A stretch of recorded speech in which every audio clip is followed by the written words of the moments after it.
Welcome to only IAS. स्वागत है आप सभी लोगों का प्रीलिम बूस्टर न्यूज डिस्कशन में। आज है 8 फरवरी 2022। तो आइए देख लेते हैं कि ऐसे कौन से इंपॉर्टेंट आर्टिकल्स हैं जो आज हम कवर करने वाले हैं। हमारा फर्स्ट आर्टिकल इंडियन गौर के बारे में है। अभी हाल ही में 6 साल की एक इंडियन गौर की मौत हो गई क्योंकि उन्होंने प्लास्टिक वेस्ट को कंज्यूम कर लिया जिसे इम्प्रॉपर तरीके से डिस्पोज किया गया था ऊटी के नज़दीक में, तमिलनाडु में। कई बार देखिए ऐसा होता है कि हम फूड आइटम्स को प्लास्टिक की पॉलीथीन में लपेट कर या फिर उसमें रख के सड़कों पे फेंक देते हैं। अब जो भी एनिमल्स होते हैं जब वो उन तक पहुंचता है तो वो उस खाने को खाने की कोशिश करते हैं, लेकिन चूंकि वो प्लास्टिक में बहुत बुरी तरीके से लिपटा होता है तो कई बार वो उस खाने के साथ उस प्लास्टिक को भी निगल लेते हैं या खा जाते हैं, जिससे उनकी मौत का खतरा बना रहता है। इस तरीके से इम्प्रॉपरली डिस्पोज्ड मटीरियल या प्लास्टिक कई बार जानवरों की जान ले लेता है। इंडियन गौर का साइंटिफिक नाम है बॉस गौरस।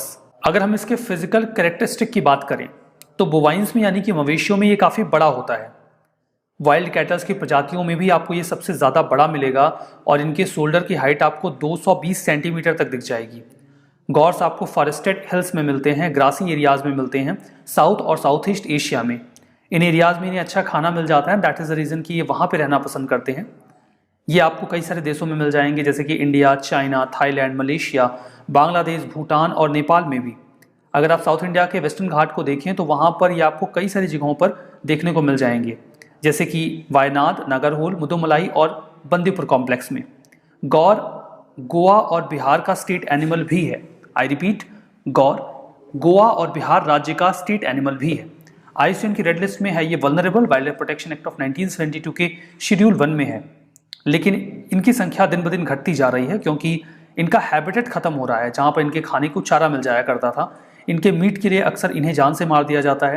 ह्यूमन एनिमल कॉन्फ्लिक्ट में भी इंसानों के द्वारा इन्हें जान से मारा जाता है और इनका फूड कम हो रहा है। That is also a reason कि उसकी वजह से भी इनकी संख्या गिर रही है।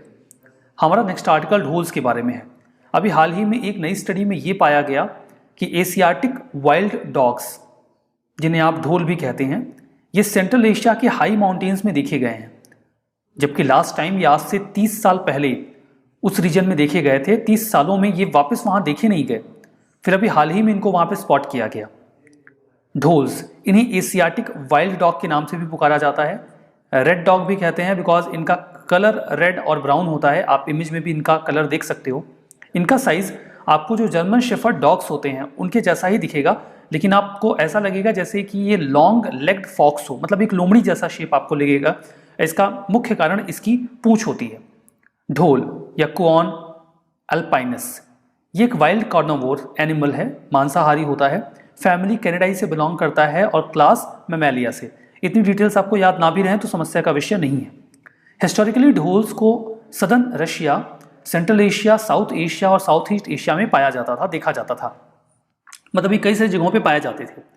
हाल की रिसर्चेस में ये देखा गया कि अब इनका रहने का स्थान बहुत ज़्यादा रिस्ट्रिक्टेड हो गया है। Like south and south east Asia में ही अब ये पाए जा रहे हैं।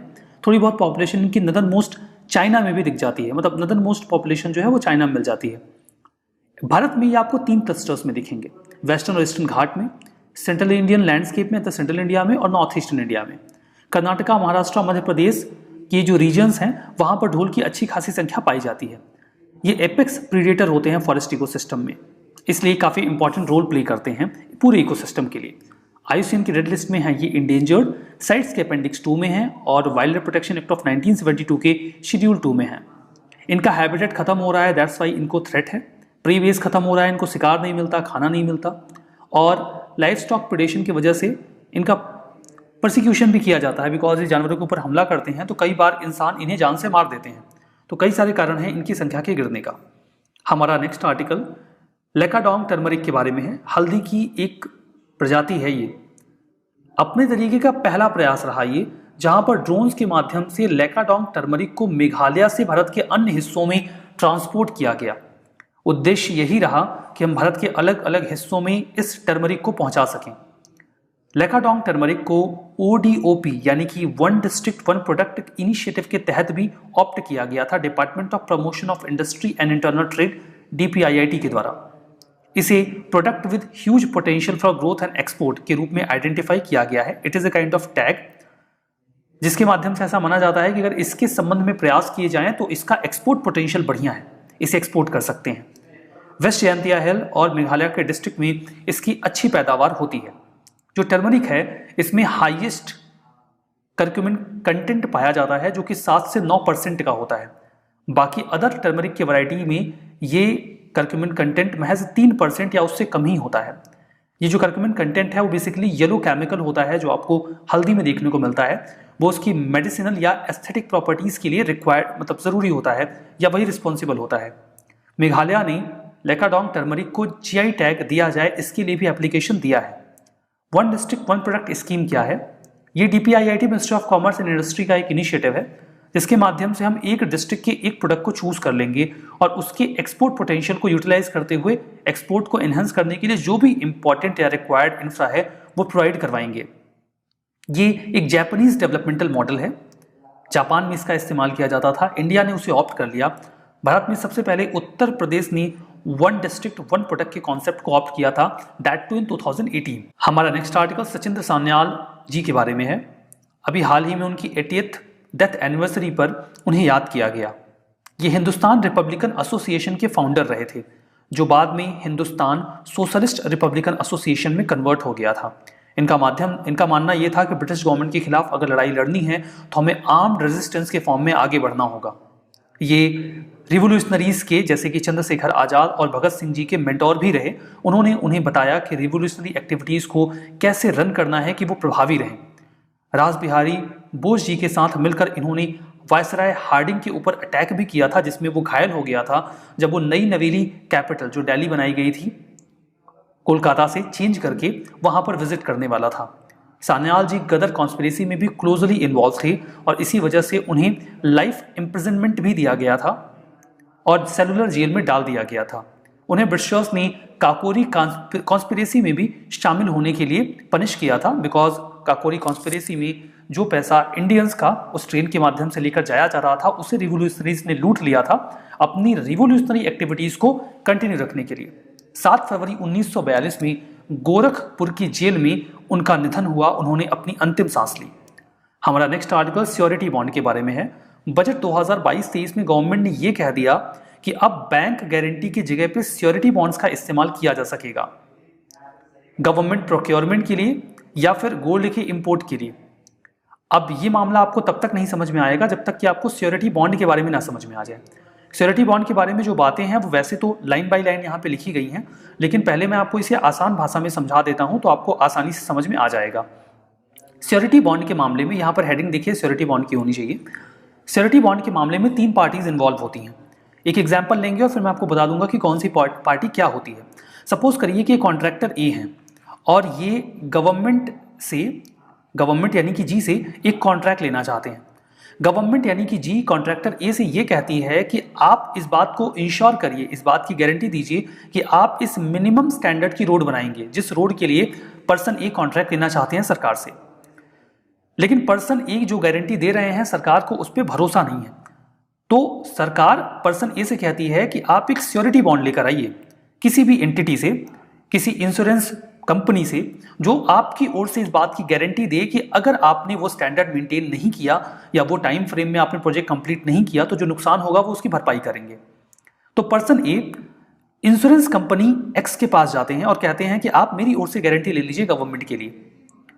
तो कंपनी एक्स पर्सन ए को देते हैं एक सिक्योरिटी बॉन्ड, मतलब पर्सन ए कंपनी एक्स से एक सिक्योरिटी बॉन्ड खरीदते हैं और उस सिक्योरिटी बॉन्ड को ले जाकर वो गवर्नमेंट को सबमिट कर देते हैं, ये कहते हुए कि कंपनी एक्स जो कि एक इंश्योरेंस कंपनी है, मैंने उससे एक सिक्योरिटी बॉन्ड लिया है जो मैं आपको दे रहा हूं, ये इस बात की सिक्योरिटी करता है कि जो भी मैंने काम लिया है मैं उसे अच्छी तरीके से और अच्छी क्वालिटी में करूंगा। अब यहां पर इन तीनों पार्टीज को क्या कहा जाएगा? यहां पर ये जो इंश्योरेंस कंपनी एक्स है इसे ही आप कहेंगे सिक्योरिटी, ठीक है। जो पर्सन ए हैं इन्हें कहा जाएगा प्रिंसिपल और जो गवर्नमेंट जी है जो कॉन्ट्रैक्ट दे रही है इन्हें कहा जाएगा ऑब्लिजी। ऑब्लिजी मतलब जिसके प्रति ये पर्सन ए ऑब्लाइज्ड है, जिनके लिए इनको काम करना है। तो गवर्नमेंट जी यानी कि जो कॉन्ट्रैक्ट दे रही है वो ऑब्लिजी हो गई, पर्सन ए जो कॉन्ट्रैक्ट ले रहे हैं वो प्रिंसिपल हो गए और कंपनी एक्स जो इस बात की सिक्योरिटी दे रही है कि पर्सन ए अपना काम अच्छे से करेंगे और अगर इन्होंने नहीं किया तो नुकसान की भरपाई सरकार को मैं करूंगा, उन्हें कहा जाएगा सिक्योरिटी। तो श्योरिटी बॉन्ड में ये 3 लोग इन्वॉल्व होते हैं। अभी आपको ये अच्छे से समझ में आ गया है, तो जो बात लिखी गई है मैं आपको वो भी बता देता हूँ। ये एक लीगली बाइंडिंग कॉन्ट्रैक्ट होता है 3 पार्टीज के बीच में, प्रिंसिपल, ऑब्लिजी और श्योरिटी। अगर मैं आपको पहली दफा बताता तो आपको बिल्कुल समझ में नहीं आता कि ये 3 कौन लोग हैं, किसको प्रिंसिपल कहा गया है, किसको ऑब्लिजी और किसको श्योरिटी। लेकिन अभी आपको पता है कि कौन क्या है। प्रिंसिपल वो व्यक्ति है जो कॉन्ट्रैक्ट लेना चाहता है, ऑब्लिजी वो है जो कॉन्ट्रैक्ट दे रहा है, basically most of the cases में गवर्नमेंट होती है, और श्योरिटी वो इंश्योरेंस कंपनी होती हैं जो श्योरिटी बॉन्ड जारी करती हैं। ऑब्लिजी गवर्नमेंट एंटिटी होती हैं। प्रिंसिपल को रिक्वायर किया जाता है कि वो श्योरिटी बॉन्ड लेकर आएँ ताकि वो अपना वर्क परफॉर्मेंस आने वाले भविष्य में इंश्योर करेंगे। जो श्योरिटी बॉन्ड है ये इंफ्रा डेवलपमेंट के पर्पज से काफ़ी ज़रूरी होता है कॉन्ट्रैक्टर्स के लिए। कई बार सरकार कहती है आप बैंक गारंटी लेकर आइए कि अगर आपने काम अच्छा नहीं किया तो नुकसान की भरपाई बैंक करेगा। तो बैंक गारंटी अवेल करना इतना आसान नहीं होता, तो बैंक गारंटी की जगह पे अब श्योरिटी बॉन्ड का इस्तेमाल किया जा सकेगा बाय द इंश्योरेंस कंपनीज। एक अच्छा ऑप्शन है। तो इंश्योरेंस कंपनीज अब कॉन्ट्रैक्टर्स के बिहाफ पे श्योरिटी बॉन्ड जारी कर सकते हैं, और इससे जो आने वाले समय में प्रिंसिपल है यानी कि वो लोग जो कॉन्ट्रैक्ट्स वगैरह लेते हैं उन्हें काफ़ी ज़्यादा सहूलियत या फिर आसानी हो जाएगी। तो श्योरिटी बॉन्ड का मामला अगर आपको समझ में आ गया है, तो श्योरिटी बॉन्ड के साथ इश्यूज क्या आते हैं। पहला इशू तो ये आता है कि रिस्की कॉन्सेप्ट है, मतलब कई बार कॉन्ट्रैक्टर्स डिफॉल्ट कर जाते हैं, अपना काम अच्छे से नहीं करते, फिर इनको खतरा आ जाता है मतलब इंश्योरेंस कंपनीज को, और उन्हें वो सारी भरपाई सरकार को करनी पड़ जाती है। अब यहाँ पे रिस्क है, और जो हमारी इंश्योरेंस कंपनीज हैं उनके पास अभी इतनी एक्सपर्टीज नहीं है कि वो प्रॉपर रिस्क एनालिसिस कर सके, इसीलिए वो श्योरिटी बॉन्ड जारी करने को लेकर थोड़ा कतराते हैं कि उन्होंने जारी कर दिया, नुकसान हो गया तो भरना पड़ जाएगा। दूसरा, श्योरिटी बॉन्ड किस प्राइस पर ये जो प्रिंसिपल यानी कि कॉन्ट्रैक्टर्स हैं वो खरीदेंगे, क्योंकि इंश्योरेंस कंपनी फ्री में तो देगी नहीं श्योरिटी बॉन्ड, अगर वो रिस्क ले रही है तो उसके बदले में कुछ चार्ज भी करेगी, तो उसका क्या मैकेनिज्म होगा, इसका कुछ खास क्लैरिटी है नहीं, इस वजह से भी काफ़ी दिक्कतें आती हैं। हमारा नेक्स्ट आर्टिकल अमसर एक्ट के बारे में है 1958 की। मिनिस्ट्री ऑफ कल्चर अभी हाल ही में प्लान बना रही है कि वो अमसर एक्ट ऑफ 1958 में कुछ अमेंडमेंट करेंगे। अमसर एक्ट है क्या? सबसे पहले तो इसका फुल फॉर्म क्या है। ए यानी कि ancient monument and archaeological sites and remains act, ये अमसर का फुल फॉर्म है। इसके माध्यम से एंशिएंट और हिस्टोरिकल मॉन्यूमेंट्स को या आर्कियोलॉजिकल साइट्स को हम प्रिजर्व करते हैं जो नेशनल इंपॉर्टेंस के हैं। फर्दर आर्कियोलॉजिकल एक्सकेवेशंस कैसे किए जाएंगे उस संबंध में ये रेगुलेशंस भी जारी करते हैं।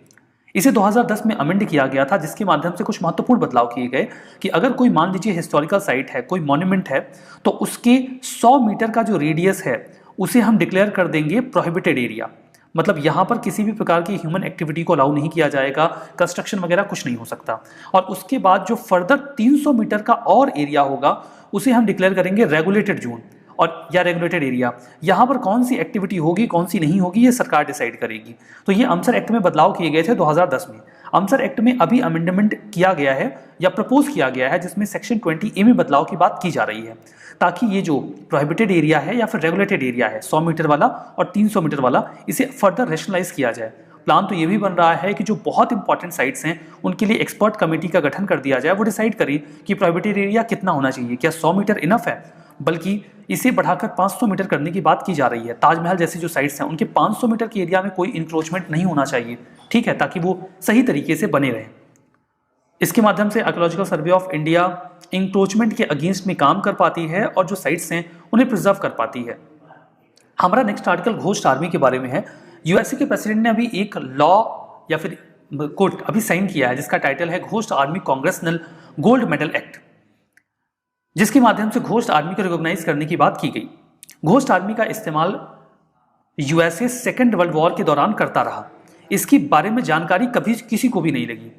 घोस्ट आर्मी में बेसिकली होता क्या था कि जैसे मान लीजिए हर जगह पे तो यूएसए की आर्मी अवेलेबल नहीं होती थी, तो जहां पर वो अवेलेबल नहीं भी होते थे वहां पर भी वो अपनी एक डमी आर्मी दिखाते थे। वो जो डमी आर्मी होती थी उसमें बेसिकली वो जो आर्टिस्ट होते थे ड्रामा कंपनी के, उन्हें रिक्रूट कर लिया जाता था जो सोल्जर की एक्टिंग करते थे। उनके पास डमी टैंक्स होते थे, व्हीकल्स होते थे, मिसाइल्स, कई बार तो एयरक्राफ्ट भी होते थे, फाइटर जेट्स भी वो प्लास्टिक के डमी बना के रखते थे और एक पूरा बेस तैयार कर लेते थे। दुश्मन को ऐसा लगता था कि यहाँ पर एक मिलिट्री बेस है, इस रास्ते से नहीं जाना है या फिर यहाँ पर उनके लिए थ्रेट है, और इससे वो अपनी स्थिति को और मजबूत दिखाते थे, जबकि वो होते नहीं थे। घोस्ट आर्मी यूएसए इस्तेमाल कर रहा है, इसकी जानकारी बहुत वर्ल्ड वार तो खत्म हो गया, सेकंड भी, उसके बाद तक किसी को थी नहीं कि इस प्रकार की आर्मी हुआ करती थी। इसमें एक थी 23rd हेडक्वार्टर स्पेशल ट्रूप्स, ये घोस्ट आर्मी की तरह वर्क करते थे जगह जगह पे जाके, और दूसरा था 3133 सिग्नल कंपनी स्पेशल, ये रेडियो कम्युनिकेशन करते थे, उल्टी पुल्टी बातें करते रहते थे डाइल्यूट करने के लिए कि अब हम यहाँ पे हमला कर देंगे, वहाँ से ट्रूप्स को मोबिलाइज करो, उधर हमला कर देते हैं। तो अब वहाँ पे दूसरे अपोजिशन जो दुश्मन होते थे वो सिग्नल्स को ट्रैक करते थे, तो उनको लगता था कि ये यूएस आर्मी आपस में बात कर रही है, जबकि ये तो फर्जी बातें किया करते थे, इनको जो बोला जाता था वही बोलते थे। तो ये भी घोस्ट आर्मी का पार्ट हुआ करते थे। घोस्ट आर्मी के बारे में लगभग 50 सालों तक किसी को जानकारी ही नहीं थी। 1944 में या सेकेंड वर्ल्ड वॉर के दौरान वॉर डिपार्टमेंट ने इसे बहुत एक्सटेंसिव फॉर्म में इस्तेमाल किया। इनका स्ट्रेंज मिशन होता था, इन्हें बहुत क्विकली ट्रेन किया जाता था टेनेसी में और कई सारी जगहों पर डिप्लॉय कर दिया जाता था। यूएस आर्मी की तरह ये वर्क करते थे। France, Belgium, England, Luxembourg, Holland और जर्मनी, जैसा कि मैंने आपको बताया कि कई सारे रिक्रूटी तो ड्रामा कंपनी से होते थे जिनको सोल्जर्स की एक्टिंग करनी होती थी। इस मिशन के बारे में डिक्लासिफाई किया गया कैप्टन फ्रेड फॉक्स के द्वारा 1996 में। तब लोगों को पता चला कि अच्छा यूएसए ने इतना एक्सटेंसिव यूज़ किया था घोस्ट आर्मी का सेकेंड वर्ल्ड वॉर में। हमारा नेक्स्ट आर्टिकल बसाई वेटलैंड के बारे में है। गुरुग्राम हरियाणा में ये वेटलैंड है। पिछले सालों में इसका एरिया 1/4 रह गया है, ये खत्म होता चला जा रहा है। हरियाणा के बसाई विलेज में लोकेटेड है, साहिबी रिवर के पास में है जो कि यमुना रिवर की ट्रिब्यूटरी है और ओरिजिनेट होती है अरावली रेंज में राजस्थान में। इस पूरे रीजन में ये फ्लो करती है। ये 20,000 से ज़्यादा पक्षियों को, 280 जो स्पीसीज है माइग्रेटरी बर्ड्स की, उन्हें एक अच्छा एरिया देता है रहने के लिए या फिर उनकी फीडिंग के लिए। ये की बायोडाइवर्सिटी एरिया है IUCN और wild life institute of India के अकॉर्डिंग। ये इंपॉर्टेंट बर्ड एरिया भी है बर्ड लाइफ इंटरनेशनल के अकॉर्डिंग, लेकिन अभी तक इसे प्रोटेक्टेड वेटलैंड का दर्जा नहीं दिया गया है और इसका जो एरिया है वो लगातार कम होता जा रहा है बिकॉज सिटी को एक्सपेंड किया जा रहा है, रोड्स या मॉडर्न इंफ्रा या हाउसिंग क्रिएट किया जा रहा है और इस पूरी एरिया को कैप्चर किया जाता रहा है। हमारा next article Indian footwear and leather development programme के बारे में है, यानी कि IFLDP। इसे अभी हाल ही में कंटिन्यू कर दिया गया है 2021-22 से। इसके लिए फंड एलोकेशन किया गया है 1700 करोड़ का। सेंट्रल सेक्टर स्कीम है, सारा पैसा सेंट्रल गवर्नमेंट खर्च करती है और लेदर सेक्टर भारत का अच्छा डेवलप हो उसके लिए उन्हें प्रॉपर इंफ्रा दिया जाता है। जो इन्वायरमेंटल कंसर्न्स हैं लेदर सेक्टर को लेकर उसे भी एड्रेस करने की कोशिश की जाती है। कोशिश करते हैं कि पूरा सेक्टर अच्छा एम्प्लॉयमेंट जनरेट करे। Ministry of commerce and industry इसके लिए नोडल मिनिस्ट्री की तरफ वर्क करती है। सिग्निफिकेंस ये है कि इसके माध्यम से हम क्वालिटी एम्प्लॉयमेंट जनरेशन की कोशिश कर रहे हैं, महिलाओं के लिए स्किल डेवलपमेंट के लिए, और प्रयास किए जा रहे हैं कि इन्वायरमेंटल फ्रेंडली लेदर इंडस्ट्री बढ़िया तरीके से काम कर सके। रिविजन करते हैं। इंडियन गौर ये वायनाड, नागरहोल, मुदुमलाई और बंदीपुर कॉम्प्लेक्स में मिल जाएंगे। That's true. Dholes wild protection act of 1972 के शेड्यूल 1 में है, गलत है, शेड्यूल 2 में है। सचिन नाथ सान्याल ये हिंदुस्तान रिपब्लिकन एसोसिएशन के फाउंडर रहे। That's true. Surety bonds legally binding contract है जिसमें 3 पार्टीज इन्वॉल्व होती हैं, प्रिंसिपल, ऑब्लिजी और श्योरिटी। That's also true. बसाई वेटलैंड मेघालय में है, गलत है, ये है हरियाणा में। तो आज का सेशन यहीं पे समाप्त करेंगे। PDF मिल जाएगी ओनली IAS के टेलीग्राम चैनल पे, लिंक मिल जाएगा डिस्क्रिप्शन में, वहां जाइएगा, चैनल को ज्वाइन करिएगा, PDF को डाउनलोड करके रिवीजन करिएगा, नहीं तो सब भूल जाएगा और फायदा नहीं होगा। रिवीजन मस्ट है। चलिए इस सेशन को यहीं पे समाप्त करते हैं। बहुत बहुत धन्यवाद।